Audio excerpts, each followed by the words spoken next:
The tycoons of social media have to stop pretending that they're friendly nerd gods building a better world and admit they're just tobacco farmers in t-shirts, selling an addictive product to children. Because let's face it, checking your likes is the new smoking. Philip Morris just wanted your lungs. The App Store wants your soul. There are 2 billion people, more than 2 billion people on Facebook. That's more than the number, it's about the number of notional followers of Christianity. People check their phones 150 times a day, the millennial sort of audience. And so if you think about it, from the moment you wake up, it's like you're jacked in to this environment. And thoughts start streaming into your head, designed by a few technology companies. What we find is the typical person checks their phone every 15 minutes or less, and half of the time they check their phone, there's no alert, no notification. It's coming from inside their head telling them, gee, I haven't checked in Facebook in a while. I haven't checked on this Twitter feed for a while. I wonder if somebody commented on my Instagram post. That then generates cortisol, and it starts to make you anxious, and eventually your goal is to get rid of that anxiety, so you check in. And apparently we feel stressed when we can't get our phone or when our battery is about to die. You probably know this feeling.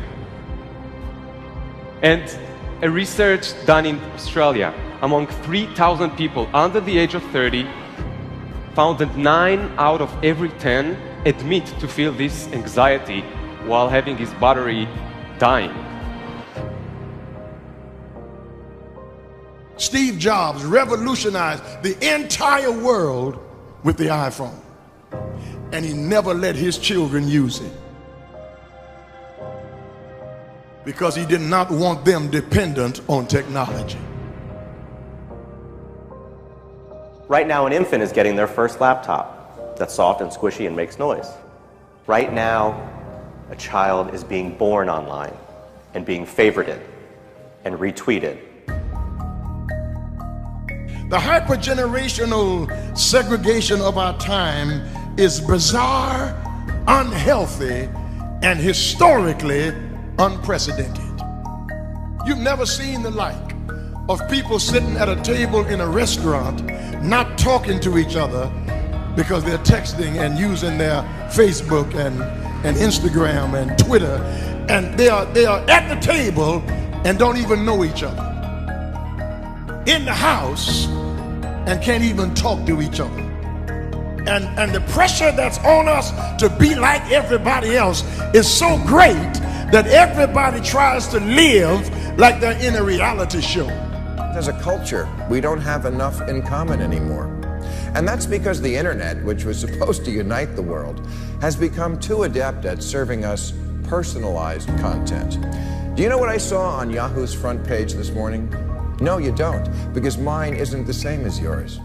People get news feeds now that just spit back customized stories based on what we've clicked on in the past. We are great consumers, but poor producers. We will buy what we can't afford with money that we don't have to impress people we don't even know, trying to be like everybody else. Get off of Facebook and put your face in a book. Right now, a teenager is photoshopping their selfie because as a society, we're telling them they're not good enough. Right now, influencers encourage narcissism without knowing the breadth and depth of their impact on their audiences.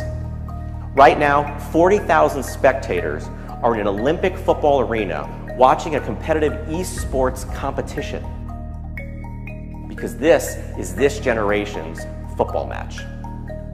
There's always this narrative that technology is neutral and it's up to us to choose how we use it. This is just not true. Technology is not neutral. It's not neutral. They want you to use it in particular ways and for long periods of time because that's how they make their money. You don't realize it, but you are being programmed.